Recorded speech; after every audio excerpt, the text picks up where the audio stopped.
दिन के बाद, आज से 2 दिन के बाद मैं सीएम की कुर्सी से इस्तीफा देने जा रहा हूं। और मैं तब तक सीएम की कुर्सी पे नहीं बैठूंगा जब तक जनता अपना फैसला ना सुना दे।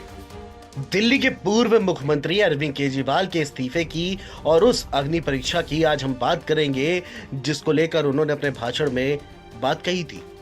पिछले कुछ दिनों से देश की राजधानी और राजनीतिक सत्ता का केंद्र कहे जाने वाले दिल्ली ने न केवल राजनीति गलियारों की चर्चाएं बढ़ा दी हैं, बल्कि देश के सियासी खेल के इतिहास में भी एक नया अध्याय जोड़ दिया है, और वो है अग्नि परीक्षा। जी हां, हम बात कर रहे हैं हाल ही में सुप्रीम कोर्ट से बेल मिलने के बाद जेल से बाहर आए दिल्ली के मुख्यमंत्री और आम आदमी पार्टी के मुखिया अरविंद केजरीवाल की। बाहर आते ही उनके दिल्ली के मुख्यमंत्री पद से इस्तीफा देना और जनता के समक्ष अग्नि परीक्षा देने की आखिर क्यों केजरीवाल ने बड़ी बात कह दी। जनता की अदालत में अग्नि परीक्षा देने का फैसला, जानते हैं इसके पीछे की असल वजह आखिरकार क्या है। जेल से रिहा होने के बाद केजरीवाल ने उन पर लगे भ्रष्टाचार के गंभीर आरोपों को लेकर एक अहम बयान देते हुए अपनी राजनीति और जीवन के उस पहलू पर चर्चा की जिसे वे अपनी ईमानदारी और सिद्धांतों से जोड़ते हैं।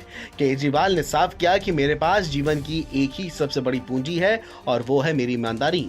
ना ही उनके बैंक अकाउंट में कोई पैसा है और ना ही उनके पार्टी के अकाउंट में। उनके जीवन का मकसद कभी भी पैसे या फिर पद हासिल करना नहीं, बल्कि देश की सेवा के लिए जुनून उनका मुख्य उद्देश्य और ध्येय रहा है। साथ ही उन्होंने आगे ये भी कहा कि इनकम टैक्स विभाग में कमिश्नर की नौकरी छोड़ चुके हैं और साल 2000 से 2010 तक उन्होंने दिल्ली की झुग्गियों में गरीबों के साथ समय बिताया। केजरीवाल का ये कहना है कि उन्होंने करीब से देखा है कि किस तरह से गरीब लोग अपना जीवन जीते हैं। यदि उनकी मंशा सिर्फ पैसे कमाने की होती तो वे इनकम टैक्स कमिश्नर की नौकरी क्यों छोड़ते।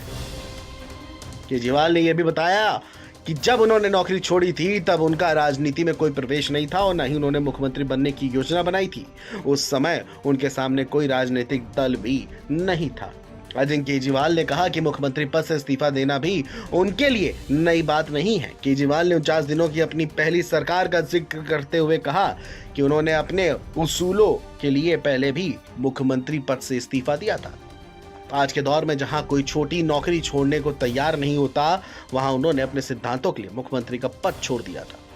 उनका कहना है कि पद और दौलत के प्रति उनका कोई मोह नहीं है और वे सिर्फ देश की सेवा करना चाहते हैं।